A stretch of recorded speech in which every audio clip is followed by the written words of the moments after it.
Sí, no, veo bien.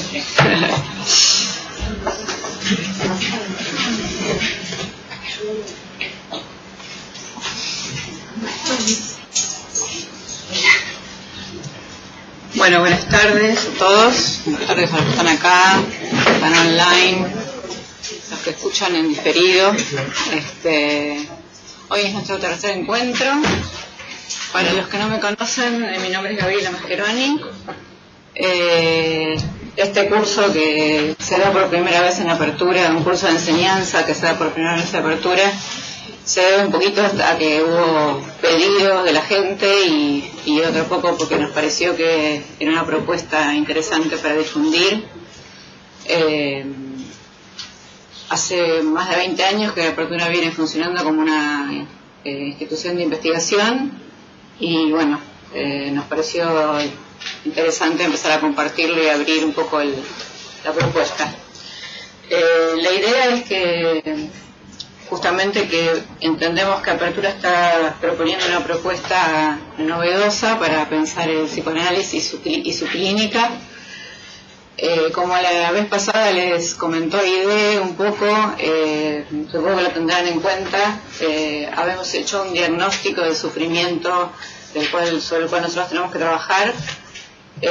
Los 3 puntos fundamentales que nos parece interesante pensar, y sobre todo para el tema de hoy también, es que uno de los diagnósticos de sufrimiento son, según acá el programa, el individualismo moderno, la extrema jerarquización del individuo concebido aisladamente, el nihilismo, que es la ausencia de valores o sentidos trascendentes, compartidos y vinculantes, y la biologización de lo humano. Esto es el diagnóstico que hicimos y el que creemos que funciona como dirección de la cura predominantemente en psicoanálisis, va en la misma dirección, y bueno, pensamos que lo que propone justamente es como fin de la cura un individuo o sujeto, no sé cómo, que va, digamos, a terminar su análisis con los mismos valores o sí, con los que diagnosticamos el sufrimiento, ¿no? Por eso lo interesante que me parece que es la propuesta que a lo largo del curso nos gustaría que quede más o menos operando en nosotros es pensar otra clínica distinta, que vaya en otra dirección. Bueno, la cita que puse acá es del año 67 de Lacan, de Mi enseñanza, que fue uno de los textos que les propuse leer, que es bastante contundente, ¿no? Dice que su enseñanza es simple, que está allí desde siempre, el origen está desde siempre, y que el tiempo nació con lo que está en juego. Es decir, mi enseñanza es simplemente el lenguaje, absolutamente ninguna otra cosa, dice, ¿no?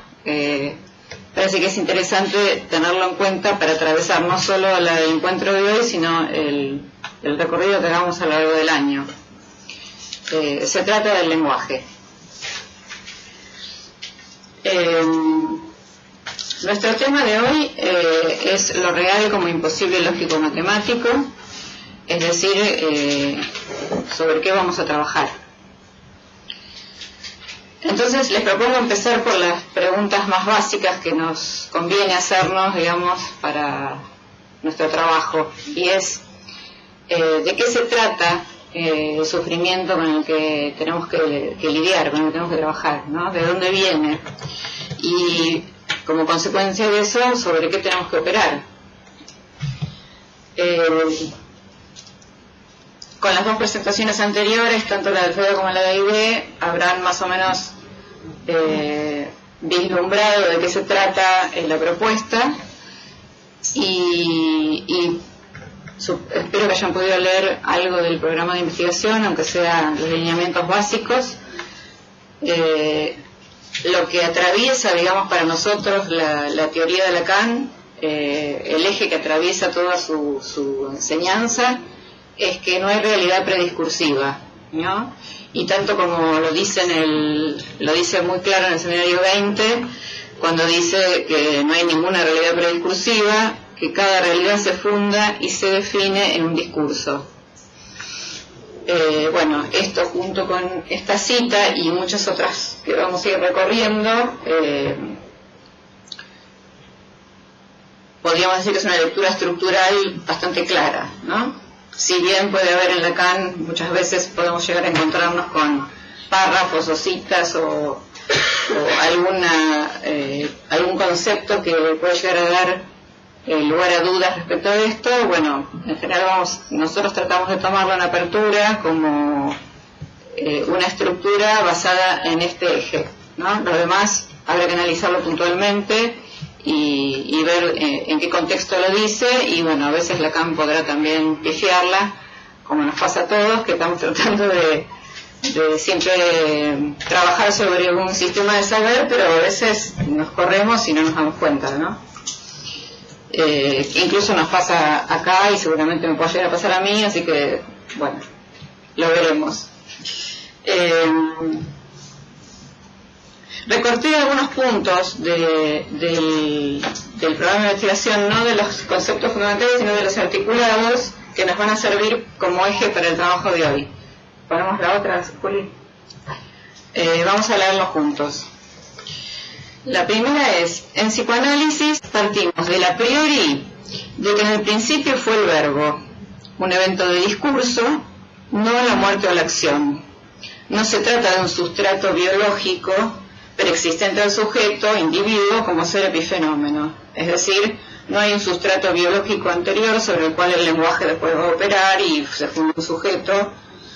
Esto es una lectura de Lacan atravesada por Alfredo y por apertura, digamos, ¿no? Vamos a pensarlo de este modo. El otro es: el antecedente lógico del sujeto es la existencia del A, tesoro de los significantes, la batería significante, el saber y su lógica, y del otro, encarnado en alguien, articulado al menos en 3 generaciones.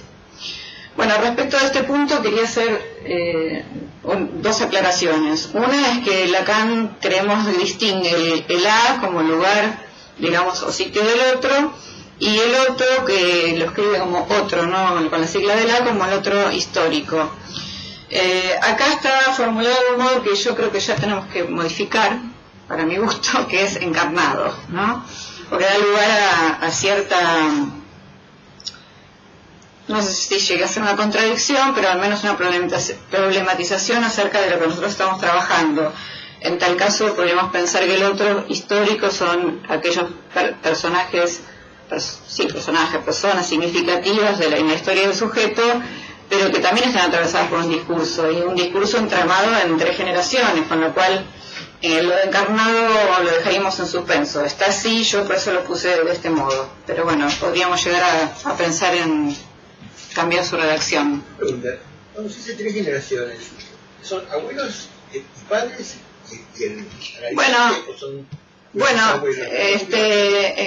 en general se está pensando como en las 2 generaciones anteriores y la de la persona que está consultando, pero yo no sé si solamente puede decir, o puede incluir incluso la generación posterior, que son hijos, por ejemplo, ¿no? Como que se repiten en el... Podría serlo, o sea, me parece que no es tan estricto eso, ¿sí? La línea ascendente sería hasta el abuelo, digamos. Ponele, pero bueno, de repente el abuelo también, no sé, o sea, decimos al menos 3 generaciones, pueden ser más, ¿no? El otro punto es, que es el que nos concierne bastante en el día de hoy, es: lo real no es el cuerpo biológico tridimensional, sino lo imposible lógico-matemático. Y para esto la lógica es la que nos va a orientar para pensarlo. Bueno, ahora sobre eso vamos a trabajar bastante hoy. El otro punto es: la repetición en psicoanálisis es la repetición de la falla de las 2 generaciones anteriores, bueno, acá habla de las 2 anteriores, respecto de la articulación entre deseo y ley. Y no debe confundirse con el encuentro imposible de la satisfacción o del objeto, que es una cosa que circula bastante en psicoanálisis, ¿no? Esto de, bueno, es imposible el encuentro. Ahí también estamos introduciendo una diferencia, ¿no? Bueno, como podemos ver con todo esto que estamos diciendo hasta ahora, quedaría descartado que para Lacan, desde nuestro punto de vista, la causa del sufrimiento venga de motivaciones internas, le hace pulsión, goce, o externas, como podría ser una experiencia traumática acontecida concretamente. Ambas causas podrían ser por un exceso de estímulo que no se pudo procesar y cuya, digamos, eliminación o solución sería o la descarga o la posibilidad de relacionarse de otra manera con eso que es ineliminable. Puede ser amigarse con el síntoma, que es una de las cosas que corren por ahí, o entender que es un goce y a saber hacer con él, ¿no? Son las concepciones que circulan mayormente. No estamos diciendo que somos los únicos que pensamos así, ni mucho menos. Yo no pienso así tan concretamente, pero es la corriente mayormente aceptada.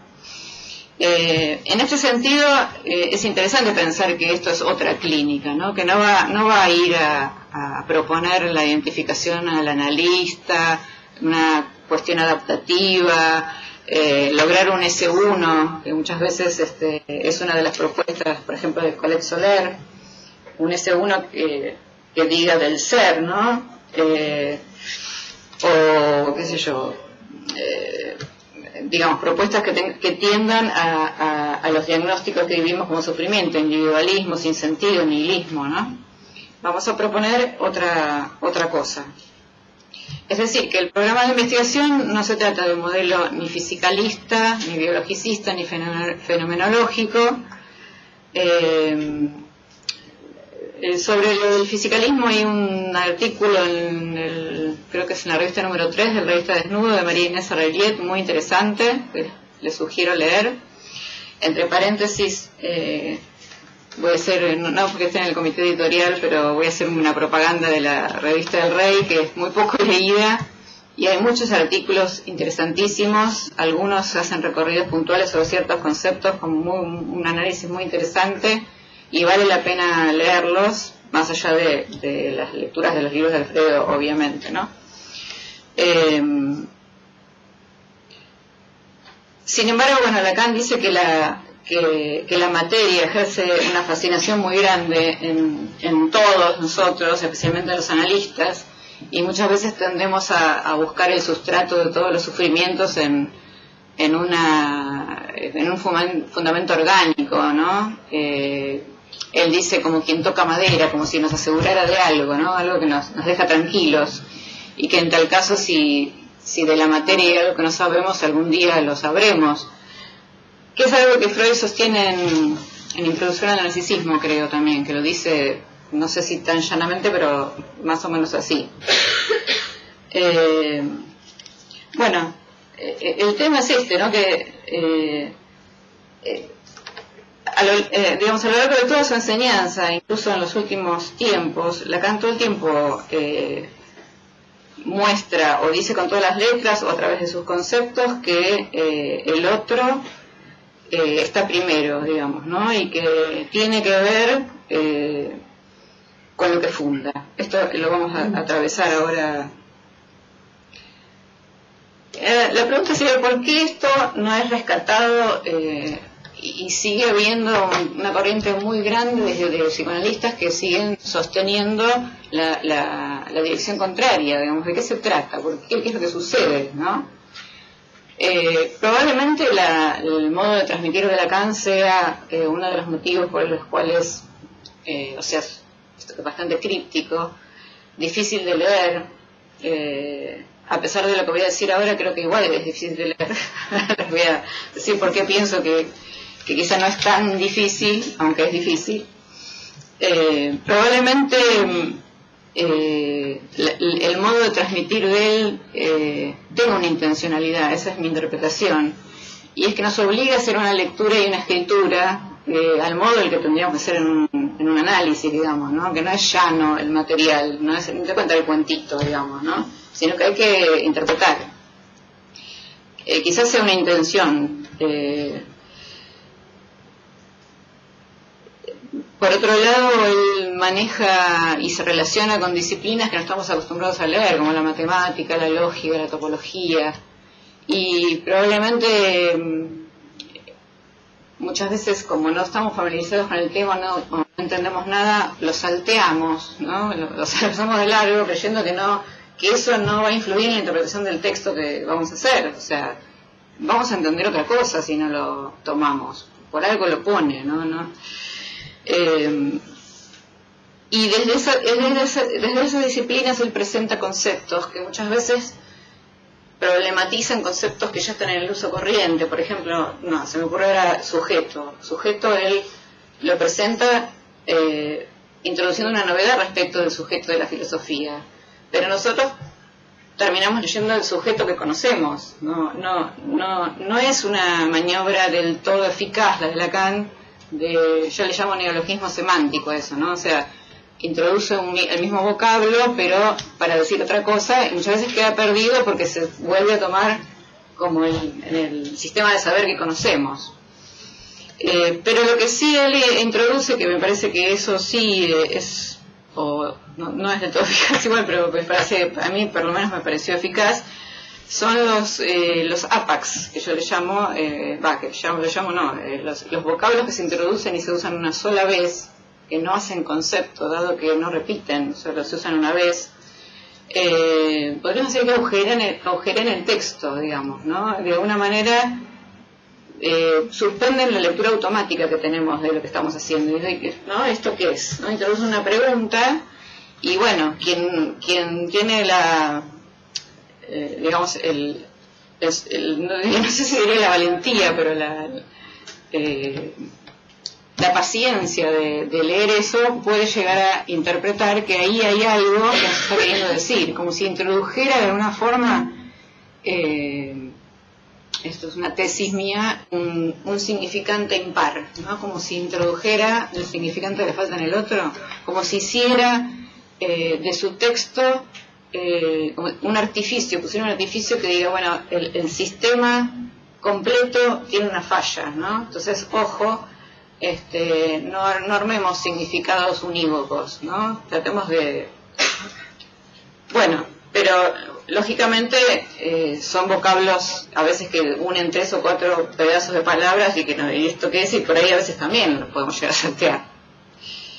Es decir, que cuando no se enmarca a Lacan en la epistemología de la que él parte, sobre la que él trabaja, leemos otra cosa, leemos a un Lacan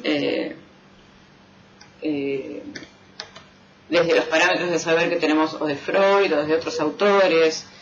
Quizá hay otros autores que hablan de Lacan más fácil, pero no hablan desde la epistemología de Lacan y tendemos a decir que Lacan dice eso que dijo ese autor que dijo Lacan. Bueno, en fin, me parece que lo importante de decir esto es que muchas veces quedamos como expulsados del texto de Lacan, de la teoría de Lacan, y llegamos a un lugar donde decimos, yo no sé, yo no puedo, esto es mucho para mí, una posición un poco neurótica, ¿no? De decir, no, esto yo no puedo. Yo no estoy diciendo que Lacan es fácil, pero si entramos desde otro lugar, quizá no es tan difícil, ¿no? Bueno, pero retomando. Entonces, si el sufrimiento, decíamos, no viene de causas externas a internas, ¿de dónde viene, no? Y para nosotros, para el tema de hoy, ¿en qué consiste esto que repite y que trae sufrimiento? ¿Qué sería para este psicoanálisis que proponemos la realidad o lo que existe, ¿no? Y la otra pregunta es, ¿qué es un real? ¿Qué quiere decir que el real sea un imposible lógico-matemático? A priori pensamos que lo real es la sustancia, lo que sabemos, ¿no? Lo concreto, lo que podemos tocar, el sentido común. Bueno, la causa es simbólica, ¿no? Lo estamos diciendo de distintas maneras para Lacan. Ponemos la otra, Julio. Y esta cita la recorté también de mi enseñanza. Dice, todo lo que es del orden de nuestro pensamiento sea quizá como la captura de ciertos números de efectos del lenguaje sobre los que se puede operar, dice. El aparato del lenguaje es quien captura. De nuevo, está diciendo que el que captura, el que tiene un poder sobre nuestro accionar y sobre nuestro pensamiento, es el lenguaje, ciertos efectos del lenguaje. No estamos diciendo que todo lo que el lenguaje crea o produzca nos traiga sufrimiento. Vamos a tratar de ver después de qué se trata. Y fíjense que todas las fórmulas de Lacan, casi todas, ahí no puse los esquemas, pero ahora los podríamos escribir. En todos los conceptos que produce, desde los cuales trae un matema, incluye el otro. El A mayúscula, el A minúscula, y es en una relación o en una estructura cuando se trata de los esquemas. Siempre está el A. Es decir, que no es eludible, ¿no? Incluso el de la pulsión, que es la demanda, bueno, la demanda saben que es el discurso del otro, ¿no? El invertido, el que viene del otro, etcétera. Y bueno, la creación, el nacimiento mismo del sujeto es un producto de una operación en el campo del otro, cuyo resto también es el A que da cuenta de él, digamos, ¿no?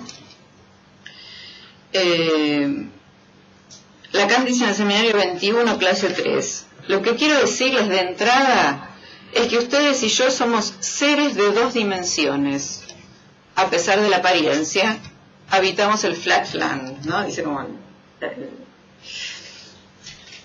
Uno diría, ¿por qué dice seres entonces? Bueno, porque también el ser es un efecto del decir, hay que decirlo para que seamos seres, ¿no? O sea, creemos que somos seres, pero esto es efecto del 2D.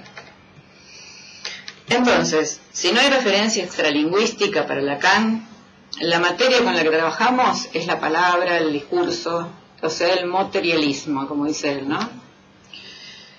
Y desde este punto de vista, entonces, si ya queda claro que es así, digamos, ¿qué es lo real, entonces? Si partimos de aquí, ¿qué es lo real? De nuevo, no es lo que podemos comprobar empíricamente desde este discurso. En el seminario 12, clase 18, Lacan dice, lo real es lo que no puede no ser. De vuelta lo digo.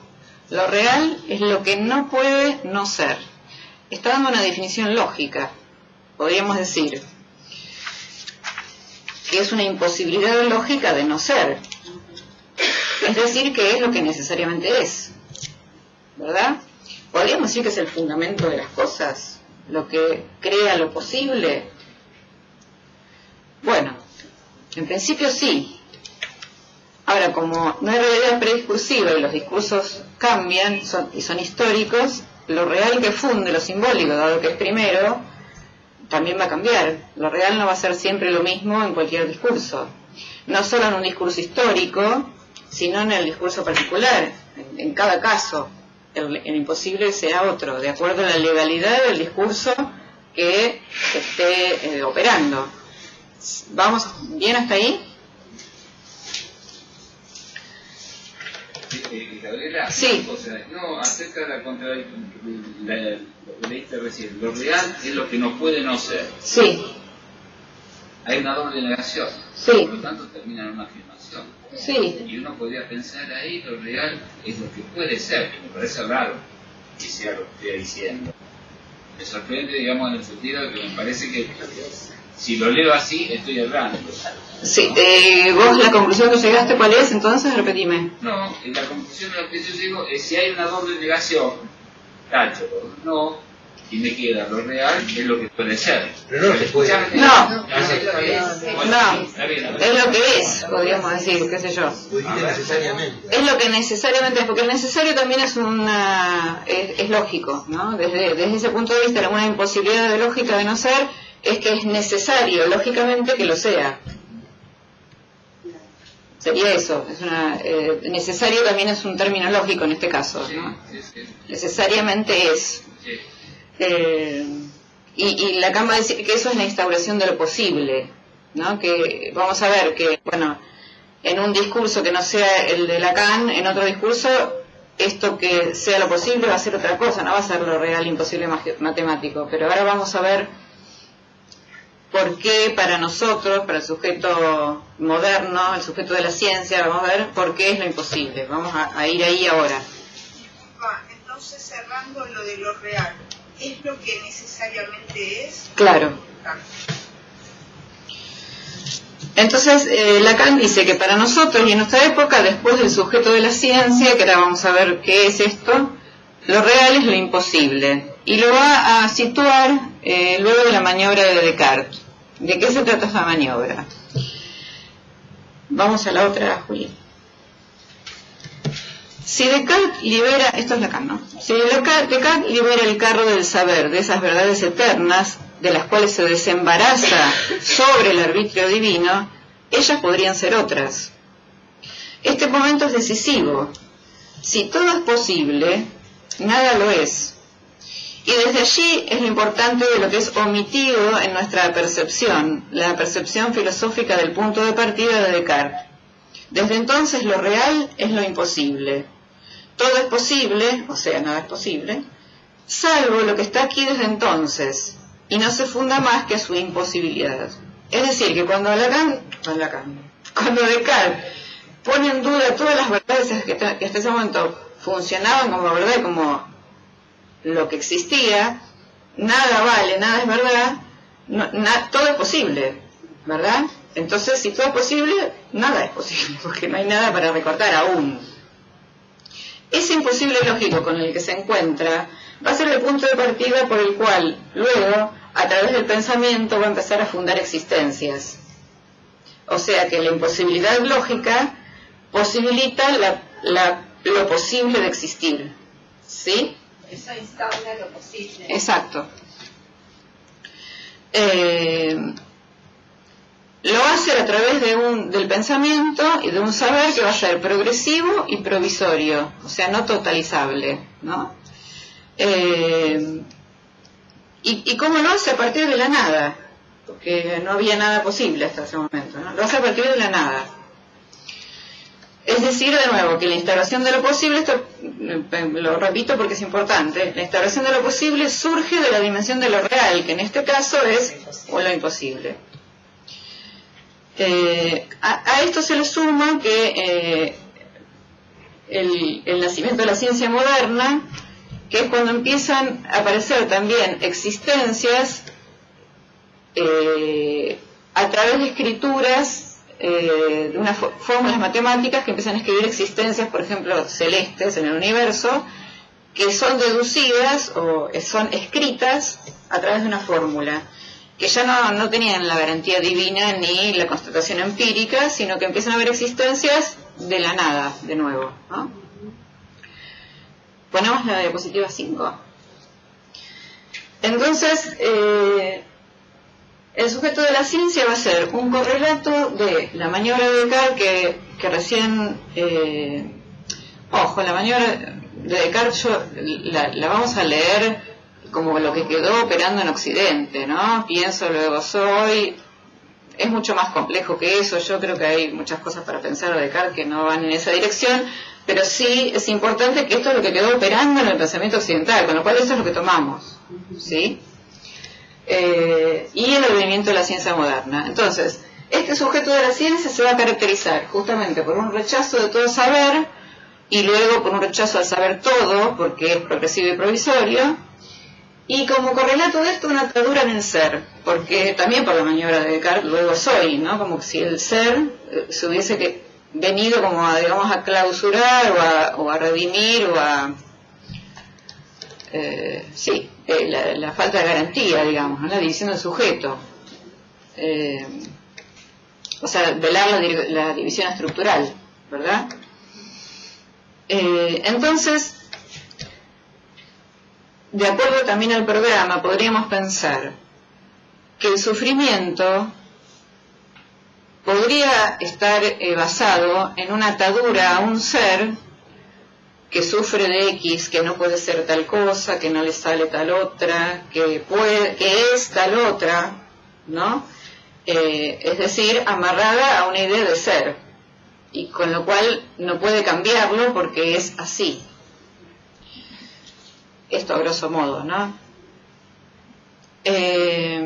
Fíjense que el saber no sabido, podríamos decir, que antes estaba puesto en la figura de Dios, como aquel que portaba ese saber que el hombre no tenía, pero que de alguna manera Dios lo otorgaba, era un saber dado, la existencia era dada, no era la existencia, digamos, el ser era un ser en sí o era dado. Luego de toda esta maniobra pasa a ser, en el sujeto moderno, al ser el saber y los cálculos y la razón quienes crean la existencia. Podríamos decir que luego de Freud el saber no sabido pasa a estar en el inconsciente, ¿no? Es aquello que nos comanda y que sabe de nosotros, algo que nosotros no sabemos, está puesto en la figura del inconsciente. Pero Lacan dice, esto también creo que está en mi enseñanza, si lo pudieron leer, Lacan sostiene que el inconsciente piensa tenazmente. Y dice que no es muy aceptado esto, que en general todo el mundo cree saber lo que es el inconsciente. Y se está haciendo referencia un poco al uso común y corriente del cual la gente que no se interioriza en el estudio de esto, supone que que hay un saber, un reservorio de saber interno, propio, individual, huellas, representaciones, que además son representaciones cosas, ¿no? Si es en Freud, pero eso es un agregado. Y sin embargo él dice que el inconsciente es el discurso del otro. O sea, nada propio, ni individual, ni que alguien lo porte, ni que alguien lo sepa, ¿no? Piensa solo. Vamos a ver qué es este inconsciente. A nosotros nos interesa porque entonces el síntoma va a estar sostenido en un saber. Y ese saber es algo que el sujeto lo sostiene sin saber que lo sostiene. Es decir, algo opera en él, es tomado, capturado por efectos del lenguaje, creyendo que uno es así, que le pasa tal cosa. Por supuesto que quien viene a consultar ya tiene una pregunta, ¿no? No está tan aferrado a esto es así, porque si no, no vendría. O sea, algo se ha quebrado y aparece algo de la división. Ahora, ¿cómo opera este saber? ¿Cómo es que el lenguaje crea existencia o realidad? ¿Qué es lo que empieza a contar como significativo para alguien? A contar como significativo y a contar como cuenta. Esto es importante porque lo que vamos a trabajar ahora es la idea de que el lenguaje no opera separado de la cuenta. O sea, la cuenta es intrínseca al lenguaje.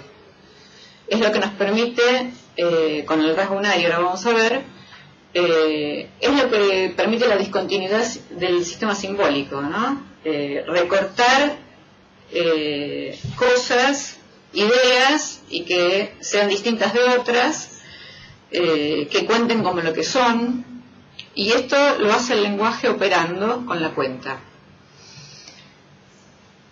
La 6. Lacan dice: uno imagina que la represión originaria debió ser un agujero, pero es puramente imaginario. Lo que forma el agujero no es la represión, es lo que está alrededor, y me he permitido llamarlo lo simbólico. Nuevamente lo simbólico creando aún el agujero, ¿no?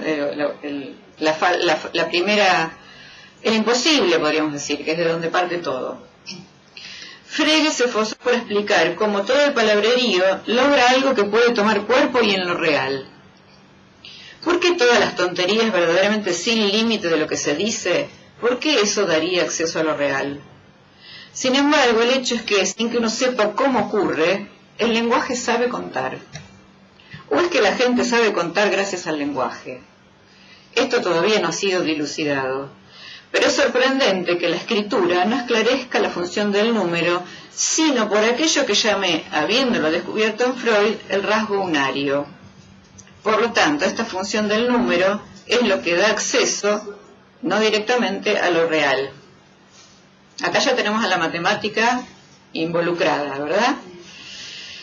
Él lo descubre en Freud, pero para Freud el rasgo unario, si bien no lo llama siempre de esa manera, va a ser una primera marca que tiene que ver con una realidad previa. O sea, él se va a distinguir de esto, pero el rasgo unario va a tener que ver con lo que empieza a contar como uno, como Sí, como va a ser como uno porque el lenguaje cuenta de a uno, en unidades, ¿no?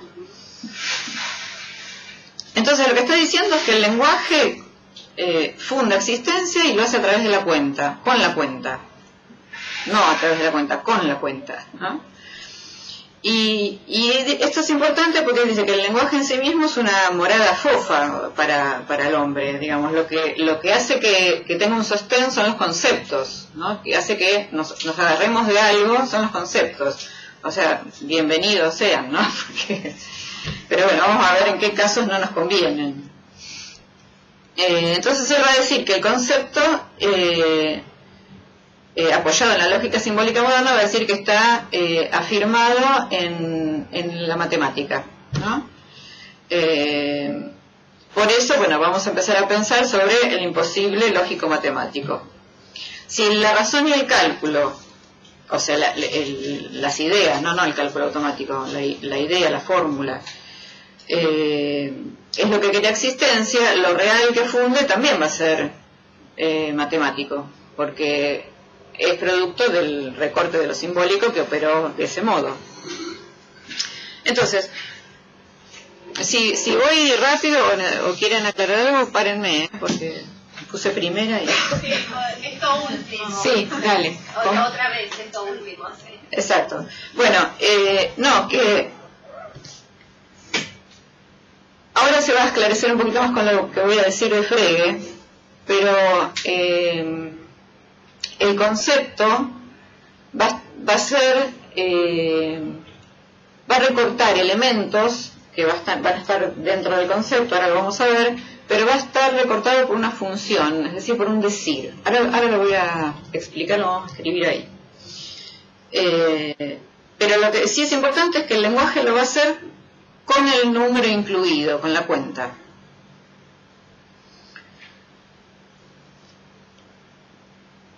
Para Lacan toma Frege porque los dos tienen la idea de que lenguaje, lógica y realidad tienen una relación intrínseca, o sea, funcionan juntos, ¿no? No hay lenguaje sin lógica y no hay realidad sin lenguaje y lógica para Lacan. Y Frege tiene la misma idea y él va a tratar de explicar, porque dice que porque es como que la lógica sería como, podríamos pensarla como una máquina del lenguaje que dice enunciado sobre lo que es, ¿no? A través de la lógica, todo el tiempo nosotros si nos ponemos a pensar cómo pensamos, siempre hay una lógica intrínseca a eso, ¿no? Y lo hace con la cuenta. Eso es maravilloso, eso que Lacan teoriza, que lo pensó, no sé si lo descubrió él o lo pensó con Frege o juntos, no importa, pero es muy interesante.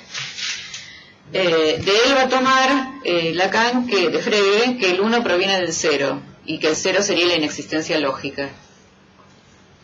Entonces Frege piensa que todo lo que existe responde a un concepto. Y el concepto va a ser una función que podemos simbolizar f de x, ahora vamos a escribirlo ahí. Es decir, que dada una característica, vamos a decir, enunciada por el decir, algo que decidimos decir, bueno, vamos a recordar. Se va a recortar un concepto, un conjunto, una clase, cuyos elementos van a ser aquellos que comporten la propiedad x, ¿no? Entonces, Frege va a trabajar ahora sobre la existencia de los números. Él va a decir que los números también son producto del sistema significante que dice hay el número, que no es un objeto de la realidad, que no es una característica de las cosas, ni una propiedad de las cosas, sino que el sistema significante es el que dice ahí el número también, a pesar de que después va a trabajar con el lenguaje y es intrínseco, o sea, no podemos separar una cosa de la otra, pero él va a tratar de, suponiendo ya su existencia, tratar de buscar una lógica que dé cuenta de su existencia. Bueno, ¿cuáles serían los enunciados posibles para pensar cómo se engendra el número? ¿Sí? Esto nos interesa porque como el rasgo unario es el que hace contables las cosas y el sujeto va a estar también involucrado en el conteo, se va a contar a sí mismo como uno, ¿no? me parece que nos resulta interesante pensar cómo lo pensó Frege para ver cómo llegamos luego a este famoso uno del sujeto. Entonces, Frege va a tratar de encontrar una lógica, a ver, hay otro aviso, una lógica, o sea, un argumento que, regresando al concepto de la nada, como si los números no existieran, sabiendo que están, ¿no? 0, 1, los números dicen, bueno, antes del 0, ¿cómo podríamos decir la inexistencia de los números? Esto ya está, lo puedo borrar.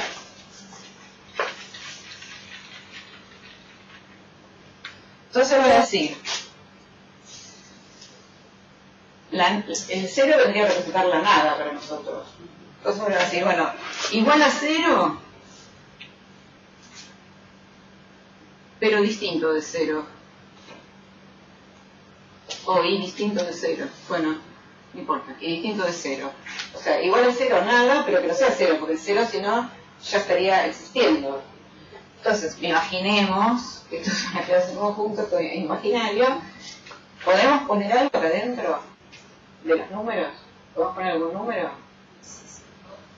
No. Entonces es un conjunto vacío.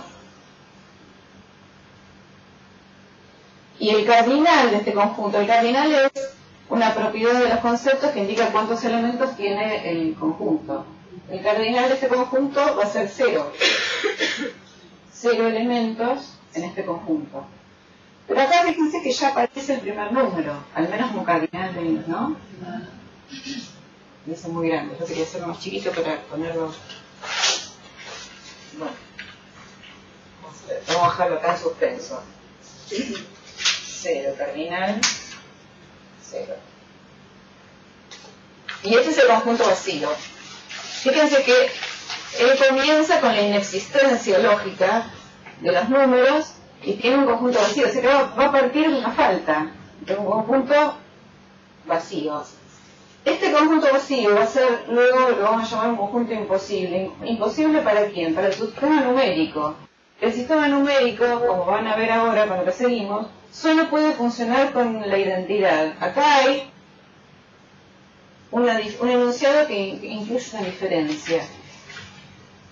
Para poder incluir el primer número en un conjunto y que empiece a funcionar como existente, pero acá todavía no está como existente, está como cardinal del... Va a decir, bueno, el primer número es el 0, que dice la nada, el concepto de la nada, entonces va a decir igual a 0. Sería el argumento que podría recortar el elemento existiendo. Es decir, ¿qué cardinal le corresponde a este? 1. Es decir, que el conjunto unitario, o unario, vamos a decir así, tiene un único elemento adentro, que es, a su vez, el cardinal de un conjunto vacío. ¿Se ve? Es re interesante, ¿no? Aparece el 1, y la Lacan va a decir, fíjense que el 1 viene a representar la igualdad del 0 consigo mismo, o sea, la repetición de un 0, igual a 0 es este 0 más este, son dos ceros, repetimos el 0, que es una inexistencia lógica, y fundamos el 1. Es decir, que el conjunto unario en realidad designa la inexistencia. ¿Se ve? Sí. Bueno, pero a nosotros nos va a interesar llegar a el 1 como existente, porque es como normalmente se cuenta el sujeto, en el sentido común, ¿no? El recorte significante. Bueno, lo voy a hacer acá para que se vean todos juntos. Y entonces va a decir perteneciente a los números naturales. ¿Pudieron leer esto un poquito? Sí. A los números naturales que terminen en 1.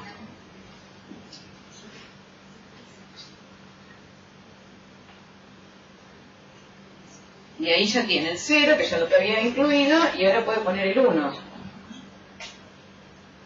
Estos son pasos lógicos. Esperen, que les voy a decir algo, porque nosotros no vamos a ver todo Frege hablar, porque necesitaríamos un curso. Es la introducción para pensar en lo real, como imposible lógico matemático.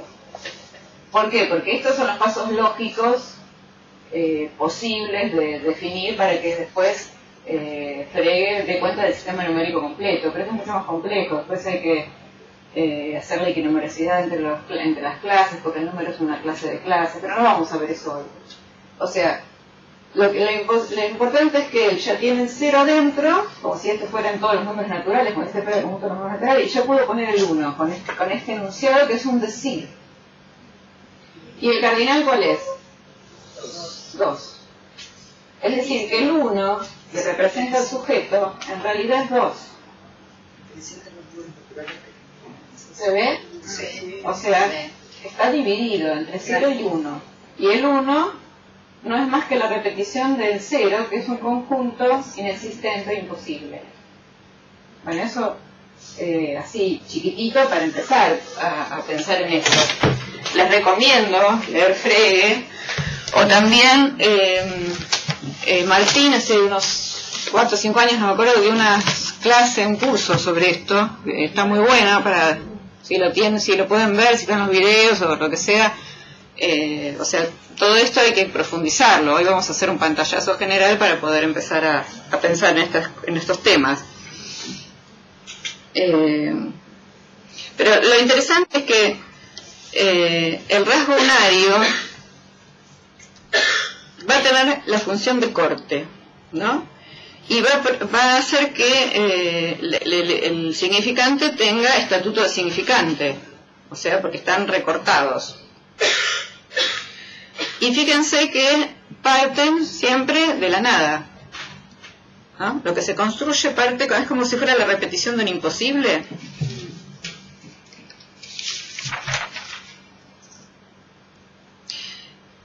Es imposible, esto es importante, ese conjunto es imposible. ¿Por qué?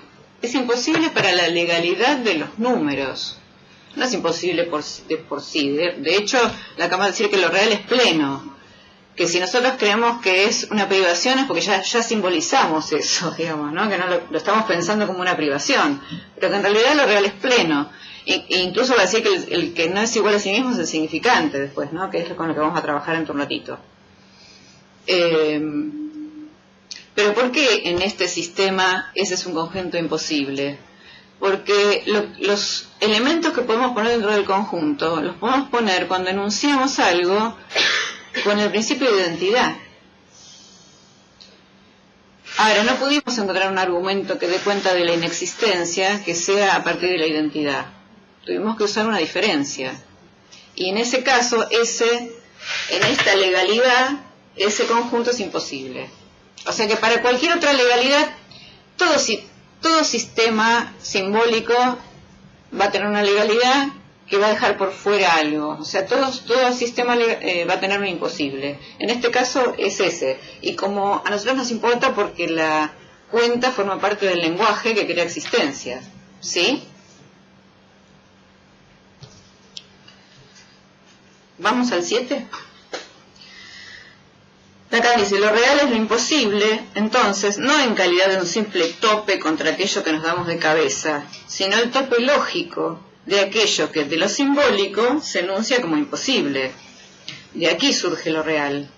Es decir, va a ser un tope lógico para cualquier legalidad que esté operando, ¿no? En nuestro caso, el tope lógico va a ser lo imposible lógico-matemático, porque a partir de que las existencias para nosotros son escritas o pensadas y están sostenidas en la matemática, lo que no pueda escribirse va a ser un imposible para esa legalidad.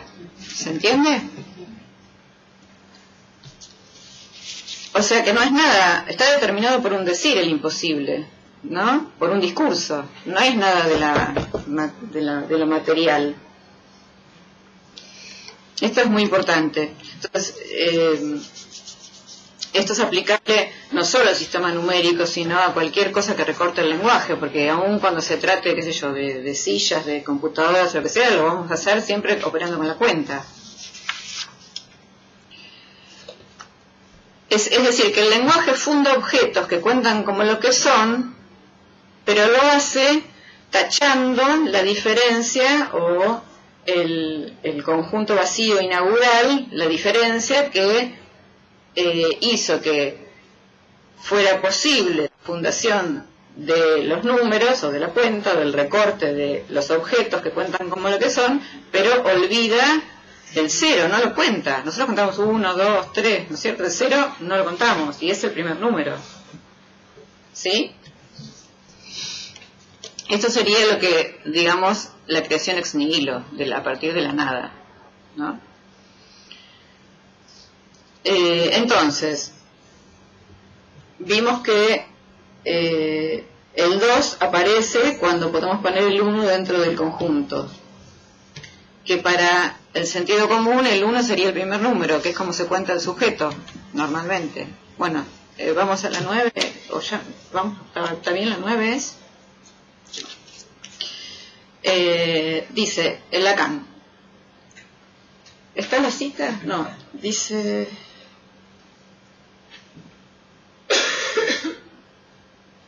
Ah, está bien, me había salteado una.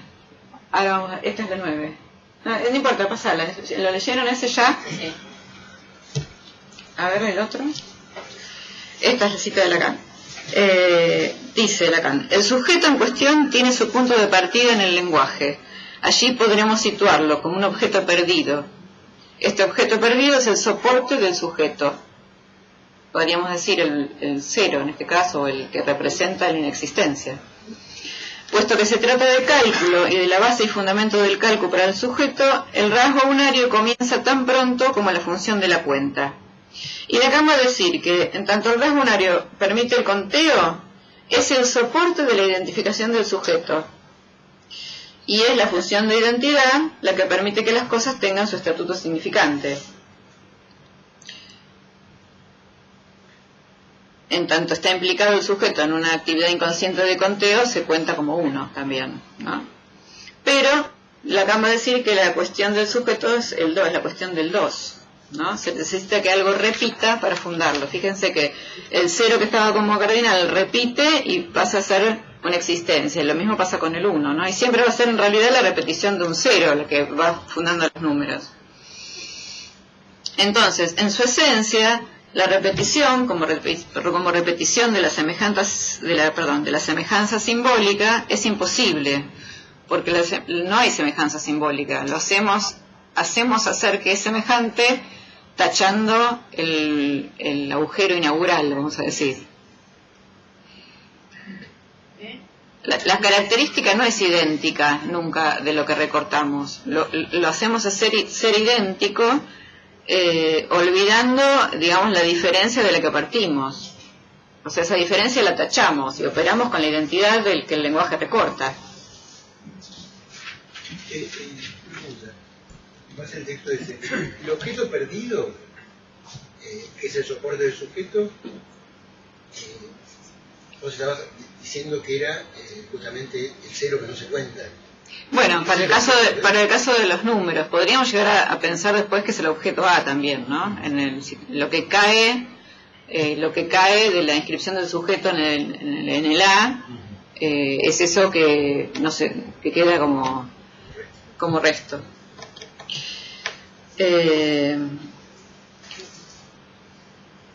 O sea que el sujeto es efecto de esta repetición. Vamos a pensarlo ahora desde los números como la repetición de un imposible, de un conjunto imposible. En tanto necesita la obliteración, dice Lacan, el alejamiento del primer fundamento del sujeto, que se presenta siempre como una esencia dividida, que 1 es 2, dice Lacan, ya que el 0 lo engendra. Él va a decir en un momento que el 2 en realidad es un número impar, porque en realidad es el tercer lugar, ¿no? Bueno, como les digo, esta es una introducción muy somera de cómo trabaja la cuenta con el lenguaje y vemos lo que se produce, ¿no? A nosotros nos interesa esto porque en tanto tenemos que leer el discurso inconsciente, si está sostenido en una estructura matemática, podemos apelar nosotros a la estructura matemática, a la desigualdad que funda, digamos, lo posible, para conmover, o sea, agujerear el texto, como hacían los APACs, los neologismos, agujerear el texto, agujerear los significados unívocos y mostrar que, digamos, que no es un uno sustancioso, que el uno no pertenece al objeto y que entonces si es uno no se puede separar, no se hacer nada. Si el uno es igual a lo que funda, no hay mucho para hacer. Capaz de identificarse el síntoma, como, ¿no? O adecuarse a la realidad o soportar lo que hay, que es bastante nihilista, ¿no? Una cosa así.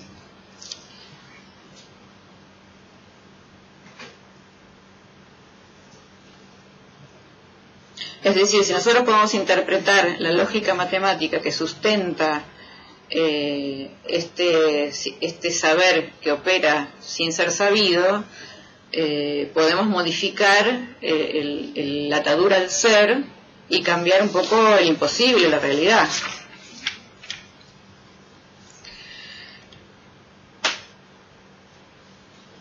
Acá, lo que les decía antes, el seminario 4, Lacan dice: por definición lo real es pleno.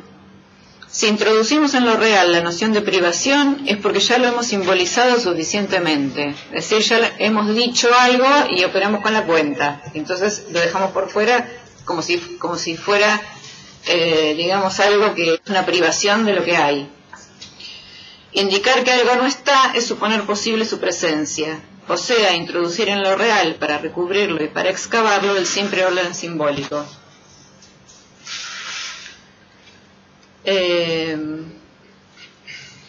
Bueno, hasta aquí en forma somera me voy a tener que apurar un poquito. Cómo el lenguaje crea realidad. Pero, ¿qué de lo que crea nos interesa a nosotros? O sea, aquello que repite, que trae malestar, aquello que nos topamos con ese imposible para este caso particular. Vamos a ver qué es el imposible para este caso particular. Es decir, que a nosotros nos interesa eso. Entonces, si no está determinado por nada orgánico, ni traumático, etcétera, Lacan va a decir que se va a tratar de un automatismo de repetición.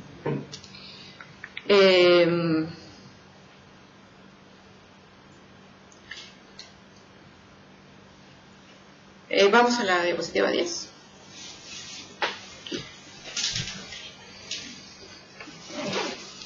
Como el material con el que trabajamos es 2D, como habíamos dicho antes, es un armado lógico que trae consecuencias, que puede tomar los cuerpos y hacerlos padecer.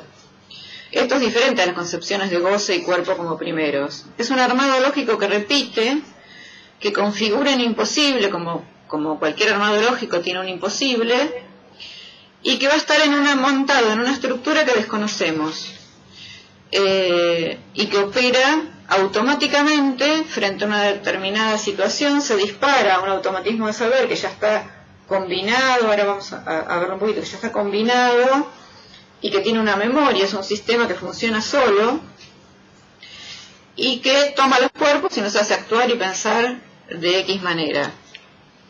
Lo que se configuró como imposible se desprende, digamos, se configura por un discurso particular, ¿no? Particular, histórico, como habíamos dicho, que está más o menos estructurado en 2 o 3 generaciones, o más, al menos en 3, dice Lacan, y que se configura de ese modo porque queda, de nuevo, olvidado que la semejanza en el sistema simbólico es imposible. Sin embargo, opera como que es así y tiene una lógica, una combinatoria que se armó. ¿Cómo esta combinatoria? Para esto hay que leer la carta robada. La carta robada también puede llevar mucho tiempo estudiarla, es muy interesante. Hay un curso que dio Mariana Gomila, que está muy bien trabajado, cómo se van dando todas las traducciones de las anotaciones, cómo podemos ahí leer lo imaginario, lo simbólico, lo real, los imposibles. Buenísimo, sí. Es muy, muy interesante. A nosotros lo que nos va a servir pensar es que lo que queda anotado no son hechos. Mariana Gomila.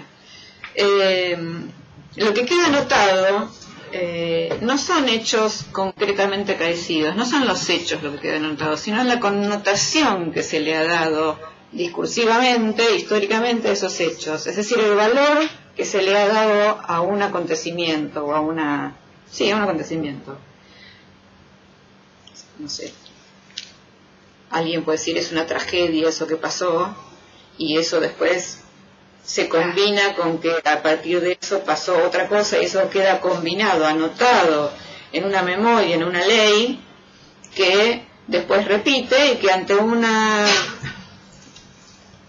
acontecimiento cualquiera de la vida de alguien dispare ese automatismo. Después de esto es imposible que venga esto, entonces no puede ser, o no me sale, o yo no puedo, o esto, ¿no?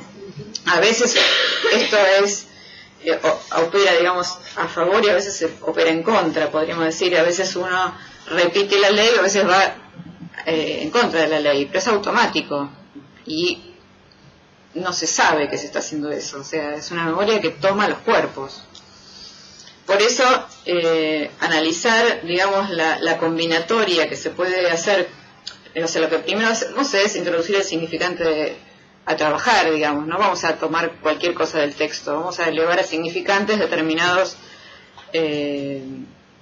recortes que pensemos que de las repeticiones los vamos a vaciar de sentido, el significante mismo ya no significa nada en sí mismo, o sea que vamos a tener que realizar operaciones para dar cuenta de qué fórmula están sosteniendo. No se trata de que siga hablando para vaciar el sentido, porque eso no nos conduce a ningún lugar. Tenemos que escribir cómo está estructurada la fórmula matemática que sostiene un determinado automatismo de acción, de saber, digamos, ¿no? Yo hago una pregunta. Sí. Cuando vos te referís a la connotación, Sí. ¿es la significación? Sí, el valor que se le dio, o sea, ante un mismo hecho, distintas familias o distintos grupos pueden reaccionar y darle valores a muy distinto.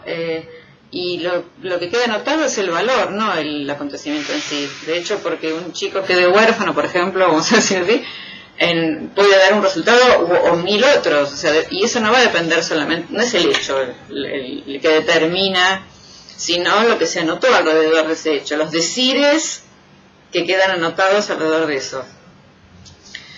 Y eso es lo significante. Bueno, claro, lo que pasa es que el significante lo vas a... El significado hay que traducirlo, es lo que se traduce, digamos, ¿no? Es con lo que uno va a trabajar. A ver, acá creo que hay una cita. Lacan dice: llamamos significante a lo que se traduce. Se trata de un elemento que presenta estas dos dimensiones. Está ligado sincrónicamente a una batería de otros elementos por los que se puede sustituir. Es decir, que muchas veces tenemos algo que repite, pero que es un sincrónico que no dice nada. Y cuando empezamos a realizar operaciones podemos sustituirlo y aparece la verdadera dimensión de algo que estaba operando, que no era eso que no decía nada, ¿no? ¿Qué es esto que repite? No sé. Se me ocurre... Soy tonto. Que eso no dice nada, hasta que lo ligamos con otra cosa que de dónde viene y resulta que tonto venía en lugar de otra cosa. Bueno, hay que escribir, hay que traducir, hay que realizar operaciones. Eso en la carta robada está muy bien trabajado, o sea, podemos ubicar las discordancias del discurso, las repeticiones, hacer relaciones metafóricas y metonímicas para agrupar, combinar, después cerrar y escribir una fórmula. Lo que va a decir Lacan es que cuando escribimos la fórmula que sostiene el síntoma, que era una operación de saber, que era un saber que operabas sin que se sepa, escrito el síntoma desaparece. Sería genial. La idea es que desaparezca, al menos cambia el imposible, porque el imposible, una vez que está escrito, ¿cuál es la legalidad? Acá lo escribimos y nos damos cuenta, mira, ¿no? Cuando escribimos la legalidad nos damos cuenta de que algo que venía imposible era porque era imposible en esa lógica, no porque era imposible per se, porque era algo de un tope con la piedra en el zapato, qué sé yo, ¿no? Era un imposible lógico. Es decir que va a venir probablemente otro imposible, porque toda legalidad tiene un imposible. Es justamente lo que está diciendo Lacan, que lo imposible funda lo posible, o sea que sin lo imposible no tenemos nada, o sea, está bueno. Pero nosotros tenemos que trabajar en contra del imposible, en el sentido de que es un imposible que es obstáculo, porque no sabemos de qué se trata, parece que es un imposible concreto, que nos pertenece, que es un amarre al ser, una atadura al ser, como decíamos antes. Entonces trabajamos en contra de eso para... ¿Cómo? Escribiendo la lógica que sostiene el síntoma. No estamos diciendo que esto es fácil y que por ahí pueden ser muchas operaciones. Una de las maneras de hacerlo también es a través de la interpretación, realizando estas combinatorias, que es agujereando el texto, de nuevo. La interpretación, lo ideal sería que fuera lo más ambigua y equívoca posible para no dirigir, ¿no? Sino que justamente rompa con los significados unívocos. O sea que una vez que escribimos aquella fórmula que sostiene el padecer, podemos cambiar la realidad, podemos hacer que no se esté más tomado por ese automatismo de saber. Bueno, todo orden simbólico tiene su propio límite, ¿no? Que es lo que se contradice a sí mismo. Ahí sería la diferencia, no tiene lugar para escribir los números. En otra legalidad será otra cosa. Es lo impensable para nosotros, ¿no? El que viene con un padecer que yo no puedo hacer eso, es impensable que yo pueda esto, a mí, ¿no? Es lo impensable dentro de la lógica, pero es la lógica lo que sostiene eso. Entonces, el automatismo de repetición es entonces el entramado lógico que sostiene el síntoma. Vamos por la 12, Juli. Que esto es lo que leí recién, ¿no? El saber que estructura del sujeto está dominado o articulado por necesidades puramente formales, lo que en nuestros días conduce a cierto tipo de lógica. De ahí de nuevo que es lógico-matemático, el imposible, el real. O sea que, digamos, lo automático no tiene ninguna fuerza, no se trata de una fuerza pulsional, una energía, es una memoria, una insistencia de cadena significante, que trabaja sola. Podríamos decir, eso piensa, eso habla, solo. Ahora, cuando lo escribimos, como decía, como hay un trabajo de Ramiro, creo que eso cae, ¿no? En uno de los lean las revistas, eso cae. O sea que posible o imposible es el resultado de la posición que se asume respecto de cierto orden legal e histórico, no algo material con lo que nos topamos, o una cuestión que tiene que ver con el ser, o con lo que vino con uno, con lo biológico, con lo pulsional, con el goce. La diapositiva 13. Entonces dice Lacan, es que al tocar, por poco que sea, la relación del hombre con el significante, se cambia el curso de la historia, modificando las amarras de su ser. ¿No? Ah, esto lo leí, lo dijimos antes. ¿Quieren leerla, la otra diapositiva? Poner la anterior. Es lo que yo lo habíamos dicho, pero me olvidé de mostrarles la diapositiva. Encuentra su propio límite, lo que se contradice a sí mismo, lo que resiste a dicha legalidad, lo incalculable, lo que existe, y está articulado a lo simbólico y surge de él, como pudimos ver, surge de un decir, de una, ¿no? Él es un imposible intrínseco a la estructura, a cualquier legalidad. Podríamos decir que en otro orden discursivo histórico, el real podrían haber sido otra cosa, qué sé yo, se me ocurre que podrían ser los dioses en otro momento lo real, de acuerdo a la lógica que impere, que trame el discurso.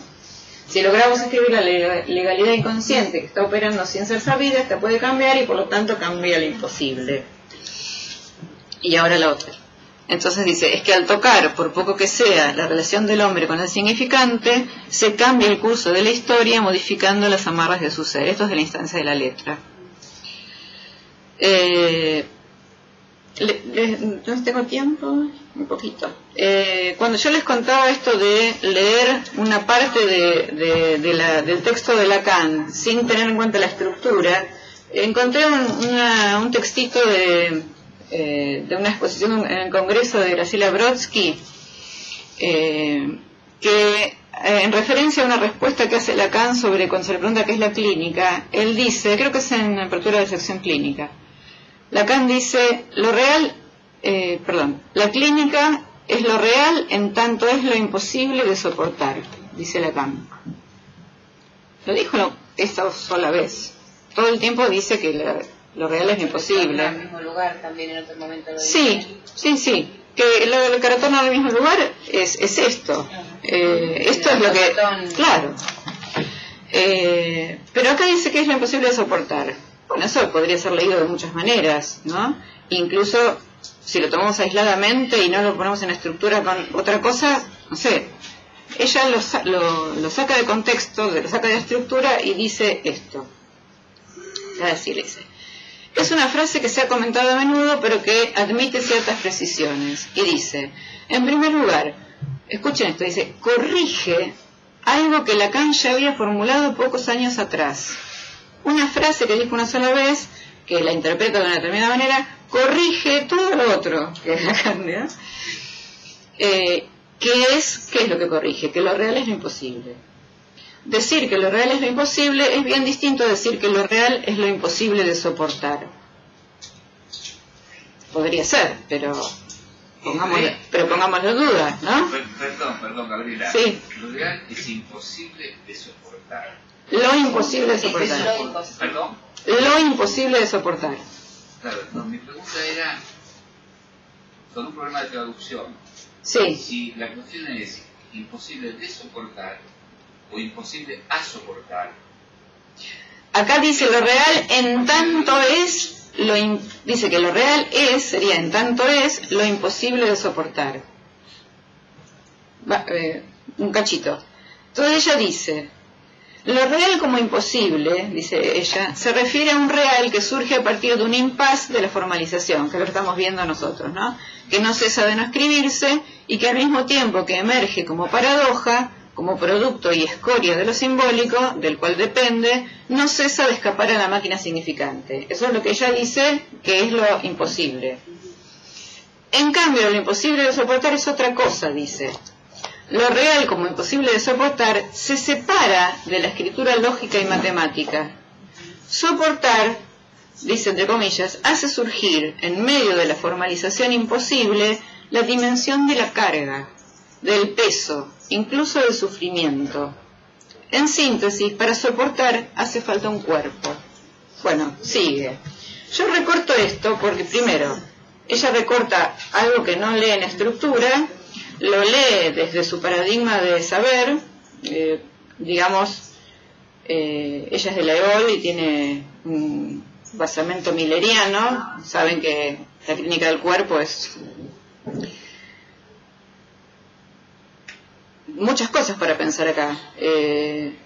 Soportar, en francés también es padecer, sufrimiento, es decir, podría ser lo imposible de soportar, lo imposible de atravesar como sufrimiento, o sea, la dificultad de encontrarse con la falta, la angustia. Podría ser también que pensemos el cuerpo como lo piensa Lacan, ¿no? El cuerpo en tal caso es significante, no es el cuerpo biológico. Con lo cual no estaría objetada la primera acepción de lo imposible. Bueno, un ejemplo para que esto lo hacemos a menudo, lo debemos hacer nosotros también sin darnos cuenta muchas veces cuando leemos algo, lo leemos lo tratamos de hacer encajar, ¿no? con lo que nosotros conocemos, con nuestra estructura. Y bueno, hay que detenerse en Lacan y analizarlo, ponerlo en relación, como él hace, ¿no? Ponerlo en relación con el otro, o sea, con el discurso que sostiene. Bueno, eso para... Y por último, si me queda un momentito, leo un par de citas.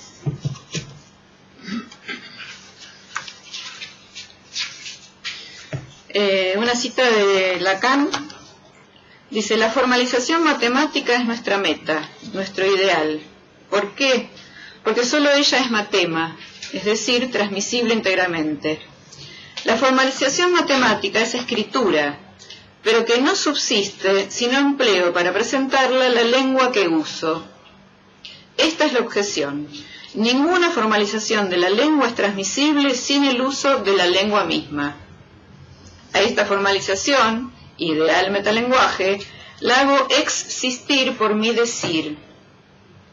Así lo simbólico no se confunde ni de lejos con el ser, sino que subsiste como existencia del decir. Esto lo subrayé en el texto llamado El Étourdi, diciendo que lo simbólico solo soporta la existencia. Y esta cita es de el Seminario 20, clase 10. Y una cita de Alfredo: lo real, como imposible lógico-matemático, consiste en la verdadera dimensión de lo imposible para el sujeto de la ciencia, el sujeto con el que opera para Lacan en psicoanálisis. Después dice, no hay relación sexual, es la dimensión específica de lo imposible del psicoanálisis. Para nada la postula como imposible de decir, sino como siempre imposible de escribir. O sea, lo que no podemos escribir en cualquier legalidad sería lo imposible. Ahí sí es lo que no se sabe no creerse, entonces. Claro. Lo que debe distinguirse de la angustia de castración y la envidia del pene de Freud, ya que para Lacan lo imposible recae en la escritura lógico-formal de la relación y no en cada partener ni en lo que sucede en función de cada cuerpo biológico. Dice, el advenimiento de lo real no depende para nada del analista. Su misión, la del analista, es hacerle la contra. Hacerle la contra a eso que se presenta como imposible, como tope ¿no? que permita luego el acto, digamos, ¿no? Bueno, tenía más cosas, pero me parece que ya con esto podríamos parar. No sé si tienen algo que comentar, que si les quedó alguna duda.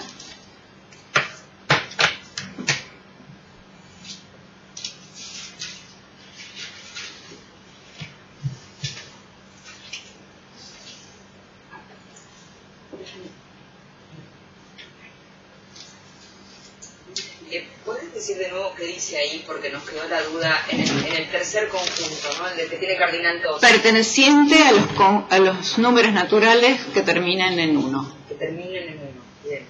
Después el sistema, esto es muy largo para explicar, o sea, es muy complejo lo de Frege. No es que es complejo, lleva mucho tiempo, pero él va después a decir que el sistema numérico funcionando completo va a estar después con el n+1 a partir de ahí. Una vez que a cada uno le agregamos, bueno, perteneciente a los números naturales en n+1, teníamos el 1 más 1, vamos a poder agregar el 2, después el 3, y cuando tenemos toda la serie ya tenemos el sistema numérico funcionando.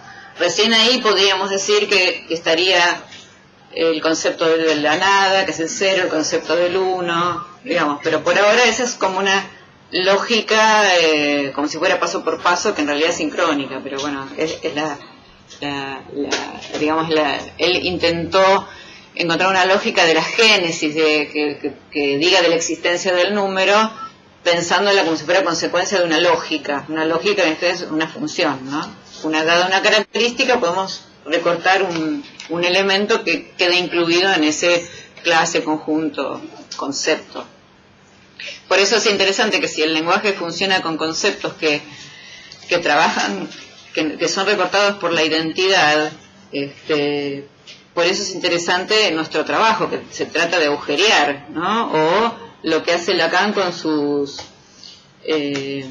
en su obra, que es introducir todo tipo de neologismos sintácticos, semánticos, que bueno, esos a veces dan resultado y a veces no, pero los APACs son verdaderos agujeros, digamos, en el texto, ¿no? Que tienen una función en su es como una teoría en acto lo que él hace con la enseñanza, ¿no?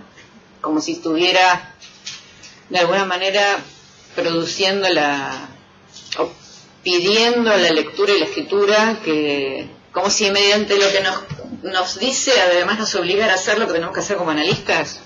Sí, eso sería. Pensaba en algo que dice Alfredo en Estructuras Clínicas, de que la ciencia concluye la verdad. si eso significa también que la ciencia tiene un modo de hacer con lo imposible. O sea, es lo mismo decir que la ciencia o el discurso científico hacen un tratamiento de lo imposible por estructura como posible. Y sí. Estaba en una infinidad de ejemplos de los descubrimientos científicos. Claro, a ver, dale. ¿No?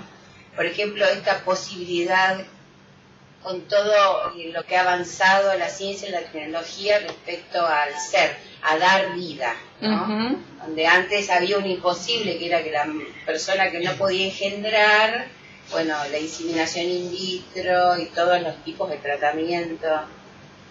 Bueno, sí, si trabajan desde el decir, desde la fórmula, sí, claro. Cambian el imposible, o sea, trabajando con la limitación se puede desde ese imposible fundar un posible nuevo. Eso también lo trabajó mucho Martín cuando hablaba de los números ideales, cuando no existía la posibilidad de escribir entre los intervalos de un número ciertos números, bueno, se crea una fórmula para describirlos y siempre se funda un nuevo real, digamos, un nuevo imposible, pero sí, es la posibilidad de fundar posibles, podríamos decir. Cosa que eso a mí me hace pensar que eso también funda nuevos modos de padecer. A ver. ¿No? Como nuevos modos de sufrimiento. O... Por ejemplo. No, y pensaba, o sea, fueron muchas cosas las que me aparecieron respecto a, cuando leyendo la frase de modificando las amarras de su ser. Sí, de que trae sufrimiento.